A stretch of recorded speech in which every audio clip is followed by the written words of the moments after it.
Hello viewers, আমার YouTube চ্যানেলে সবাইকে স্বাগত জানাই। আজকের বিষয় হলো আইআরসিটিসি ওয়েবসাইট বা অ্যাপস থেকে যদি আপনারা ট্রেনের টিকিট কেটে থাকেন তাহলে এই ভিডিওটি আপনার জন্য। ধরুন আইআরসিটিসি ওয়েবসাইট থেকে বা অ্যাপস থেকে আপনি একটা পিএনআর নাম্বারে একের অধিক টিকিট কেটেছেন, অর্থাৎ ধরে নিলাম 4 জনের টিকিট কেটেছেন।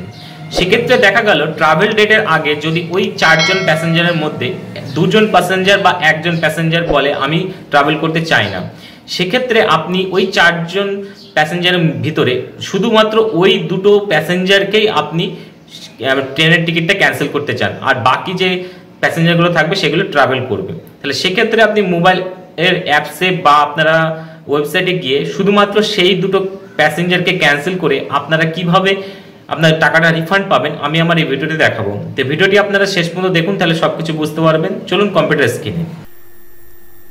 প্রথমে আপনাদেরকে আইআরসিটিসি লিখতে হবে, গুগলে গিয়ে দেখবেন প্রথমে একটা ওয়েবসাইট চলে আসবে।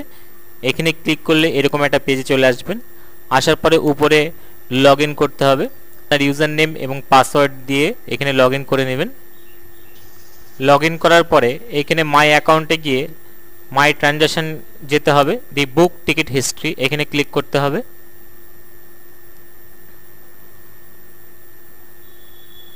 ক্লিক করার সঙ্গে সঙ্গে আপনারা যেসব টিকিটগুলো কেটেছেন এখানে পরপর দেখতে পাবেন আপনারা।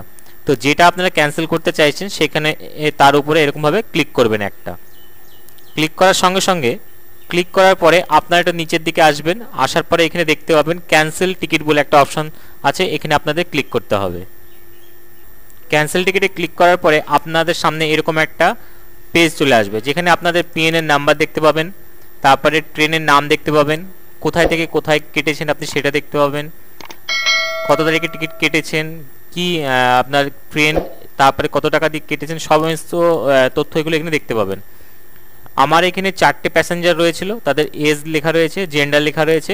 আমার এটা কনফার্ম টিকিট, এখানে দেখতে পাবেন আপনারা সিএনএফ লেখা রয়েছে, স্ট্যাটাসও সিএনএফ লেখা রয়েছে, কনফার্ম টিকিট। এরপরে আপনাদেরকে এটা দেখার পরে নিচে নেক্সট বাটন থাকবে, সেটাতে ক্লিক করতে হবে। ক্লিক করার পরে আপনারা এখানে যে টিকিটটা আপনারা ক্যান্সেল করতে চাইছেন সেই ঘরটাতে আপনাকে টিকমার্ক দিতে হবে। আমি এখানে 4টে টিকিটই ক্যান্সেল করব, সেহেতু আমি এখানে 4টেতেই টিকমার্ক দিয়েছি। আপনারা যদি চান যে দুটো টিকিট ক্যান্সেল করতে, তাহলে দুটোতে টিকমার্ক দিবেন, বাকি দুটোতে দিবেন না। তো এরকম করে আপনি যতগুলো টিকিট আপনি ক্যান্সেল করতে চান তার আগে টিক দিবেন। দেওয়ার পরে এখানে দেখতে পাবেন যে ক্যান্সেল টিকিট লেখা রয়েছে, তো ক্যান্সেল টিকিটে আপনাকে ক্লিক করতে হবে। তো ক্যান্সেল টিকিটে ক্লিক করার পরে আপনাদের সামনে এরকম একটা পেজ চলে আসবে, দেখতে পাবেন এখানে ক্যান্সেল এটা হয়ে গেছে, আগে ছিল কনফার্ম, এবার দেখুন সিএএন লেখা রয়েছে, এখানে ক্যান্সেল হয়ে গেছে। এবার এখানে আপনাদের লেখা থাকবে সমস্ত কিছু। আমি এই টিকিটটা টোটাল 420 টাকা, 620 টাকা দিয়ে আমি এই টিকিটটা বুক করেছিলাম।